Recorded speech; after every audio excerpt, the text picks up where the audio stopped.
রাজ্যের বেকার যুবক যুবতীদের জন্য বড় ঘোষণা আসতে চলেছে। দীর্ঘদিন ধরে কর্মসংস্থান ও আর্থিক সহায়তার প্রত্যাশায় থাকা লক্ষ লক্ষ তরুণ তরুণীর কাছে এটি হতে পারে অত্যন্ত গুরুত্বপূর্ণ একটি উদ্যোগ। নির্বাচনের আগে যে প্রতিশ্রুতি দেওয়া হয়েছিল, এবার তা বাস্তবায়নের পথে এগোচ্ছে নতুন সরকার। শুধু ভাতার পরিমাণ বাড়ানোই নয়, বেকারদের আর্থিক নিরাপত্তা নিশ্চিত করতে আনা হচ্ছে নতুন প্রকল্প যুব শক্তি।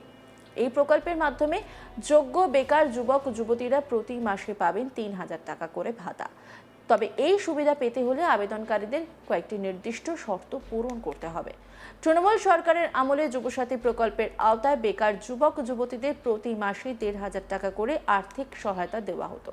নতুন সরকার সেই ভাতার পরিমাণ দ্বিগুণ করার প্রতিশ্রুতি দিয়েছিল। সেই প্রতিশ্রুতি অনুযায়ী এবার চালু করা হচ্ছে যুব শক্তি প্রকল্প। সরকারের দাবি, এই প্রকল্পের মাধ্যমে রাজ্যের বেকার যুবক যুবতীরা আরও বেশি আর্থিক সহায়তা পাবেন এবং চাকরির প্রস্তুতির সময় কিছুটা স্বস্তি লাভ করবেন। তবে ৩,০০০ টাকা ভাতা পাওয়ার জন্য একাধিক শর্ত রাখা হয়েছে। সরকার জানিয়েছে, আবেদনকারীকে অবশ্যই কমপক্ষে মাধ্যমিক বা সমমানের পরীক্ষায় উত্তীর্ণ হতে হবে। পাশাপাশি আবেদনকারীকে পশ্চিমবঙ্গের স্থায়ী বাসিন্দা হতে হবে। বয়সসীমা নির্ধারণ করা হয়েছে ২১ থেকে ৪০ বছরের মধ্যে, অর্থাৎ এই বয়সসীমার বাইরে থাকা ব্যক্তিরা এই প্রকল্পের সুবিধা পাবেন না। এছাড়াও আবেদন করার সময় আবেদনকারীকে সম্পূর্ণ বেকার থাকতে হবে। কোনো সরকারি বা বেসরকারি চাকরিতে নিযুক্ত থাকলে এই প্রকল্পের জন্য আবেদন করা যাবে না। আবেদনকারীর নামে আধারের সঙ্গে সংযুক্ত একটি সচল ব্যাংক অ্যাকাউন্ট থাকা বাধ্যতামূলক, কারণ প্রকল্পের অর্থ সরাসরি সেই ব্যাংক অ্যাকাউন্টে পাঠানো হবে।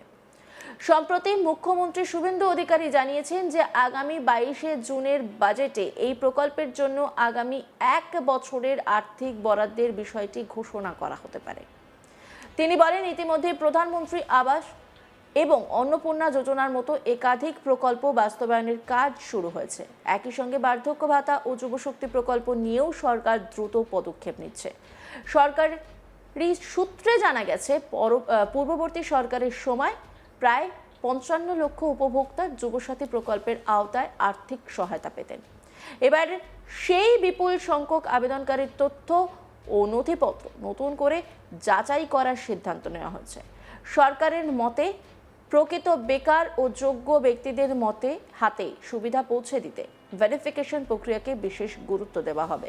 এই কারণে আবেদনকারীদের জমা দেওয়া সমস্ত তথ্য, শিক্ষাগত যোগ্যতার প্রমাণপত্র, পরিচয়পত্র, ঠিকানার নথি এবং ব্যাংক অ্যাকাউন্ট সংক্রান্ত তথ্য বিস্তারিতভাবে খতিয়ে দেখা হবে। যাচাই প্রক্রিয়া সম্পূর্ণ হওয়ার পরে যোগ্য আবেদনকারীদের তালিকা চূড়ান্ত করা হবে এবং তারপরই শুরু হবে ভাতা প্রদান। এই নিয়ে একটি রিপোর্ট তুলে ধরেছেন আমার কলিগ সুজয় ঘোষ। দেখব। 2026 বিধানসভা নির্বাচনের আগে তৎকালীন তৃণমূল কংগ্রেস সরকার যুবসাথী প্রকল্পে আমরা দেখলাম যে বেকার যুবক যুবতীদের ব্যাংক অ্যাকাউন্টে ১৫০০ টাকা তারা কিন্তু দেয়। এবং আমরা যেটা দেখলাম, বিজেপির পক্ষ থেকে বলা হয় যে এই যুবশক্তির যে টাকাটা তারা দ্বিগুণ দেবে, ১,৫০০-এর বদলে ৩,০০০, এবং একটি ভরসা কার্ড, প্রধানমন্ত্রী নরেন্দ্র মোদীর আঁকা ছবি দিয়ে একটি ভরসা কার্ড, সেই ভরসা কার্ডও তারা কিন্তু প্রকাশ্যে নিয়ে আসে। কিন্তু যেটা দেখা যাচ্ছে যে যুবশক্তি প্রকল্পে দ্বিগুণ, অর্থাৎ ৩,০০০ টাকা মিলবে এই যুবশক্তি ভরসা কার্ড। কিন্তু তবে প্রাথমিকভাবে যেটা জানা যাচ্ছে, এই ৩,০০০ টাকা কিন্তু সবাই পাবে না। ইতিমধ্যেই আমরা প্রাথমিকভাবে বা সূত্র আমার কাছে জানতে পাচ্ছি যে বয়সের একটা যেরকম ক্রাইটেরিয়া থাকবে, ২১ থেকে ৪০ বছর, পশ্চিমবঙ্গের স্থায়ী বাসস্থান যেরকম হতে হবে, তিনি যে সত্যি বেকার সেই ব্যাপারও একটা মাপকাঠি কিন্তু তৈরি করা হচ্ছে, এবং তার এডুকেশন কোয়ালিফিকেশান সেটাও একটা থাকবে। সম্প্রতি মুখ্যমন্ত্রী শুভেন্দু অধিকারী জানিয়েছেন যে ২২শে জুনের যে বাজেট প্রকাশ হবে, সেই বাজেটে আগামী ১ বছর এই প্রকল্পের বরাদ্দের কথা ঘোষণা হবে। এবং মুখ্যমন্ত্রী এও বলেন, ইতিমধ্যে প্রধানমন্ত্রী আবাস যোজনা, অন্নপূর্ণা যোজনা, বার্ধক্য ভাতা, যুবশক্তি, এই সমস্ত কিছু প্রকল্প যে বাজেট পেশ হবে, সেই বাজেটে কিন্তু অর্থমন্ত্রী স্বপন দাশগুপ্ত তিনি বেশ কিছু চমক দিতে পারে। এবং সেখানে যেটা জানা যাচ্ছে যে যুবশক্তি ভরসা কার্ড, যে যুব ভরসা কার্ড, যেটা ভোটের আগে প্রতিশ্রুতি দিয়েছিল।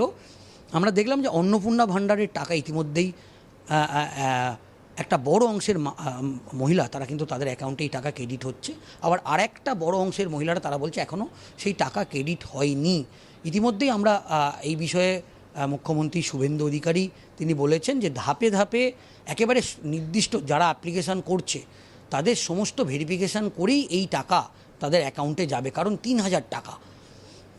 সেক্ষেত্রে আমরা যেটা দেখলাম যে এটা একটা যেরকম জনমুখী প্রকল্প বলাই যেতে পারে, অন্নপূর্ণা যে যোজনা, সেক্ষেত্রেই যুব শক্তি ভরসা কার্ড মানে যুব শক্তি এটাও একটা অত্যন্ত জনমুখী প্রকল্প। এবং এই প্রকল্পেও ভোটের আগেই যেটা প্রতিশ্রুতি দেওয়া হয়েছিল যে ৩,০০০ টাকা করে ব্যাংক অ্যাকাউন্টে ক্রেডিট হবে।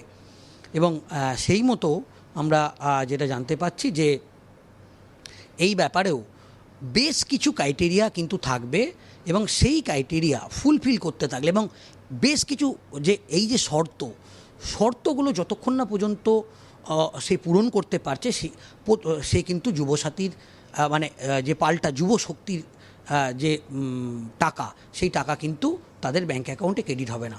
এবং ইতিমধ্যেই মুখ্যমন্ত্রী তিনি কিন্তু জানিয়ে দিয়েছেন খুব শীঘ্রই এই ব্যাপারে গভর্নমেন্টের পক্ষ থেকে বিজ্ঞপ্তি জারি হবে এবং তারা যে ভোটের আগে যে প্রতিশ্রুতি দিয়েছিল সেই প্রতিশ্রুতি মতো তাদের ব্যাংক মানে যে প্রতিশ্রুতি দিয়েছিল সেই প্রতিশ্রুতি মতোই কিন্তু অ্যাকাউন্টে টাকা মানে এই যুবকদের অ্যাকাউন্টে টাকা ক্রেডিট হবে।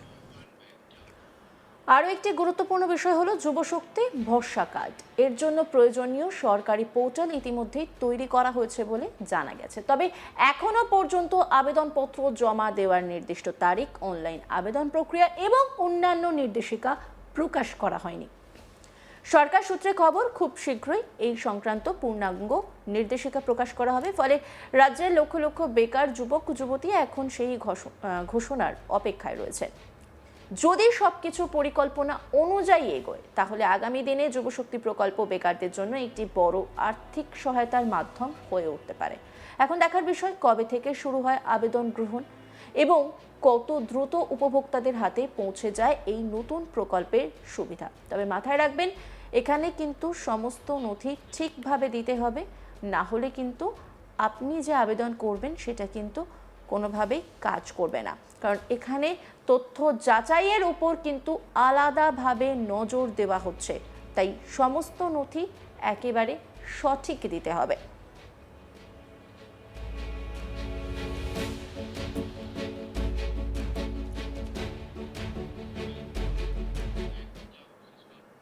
অন্যান্য খবরে আপডেটের জন্য অবশ্যই নজর রাখুন আজ তাক বাংলার ইউটিউব স্ট্রিমিংয়ে। লাইক, কমেন্ট, শেয়ার এবং সাবস্ক্রাইব করতে ভুলবেন না।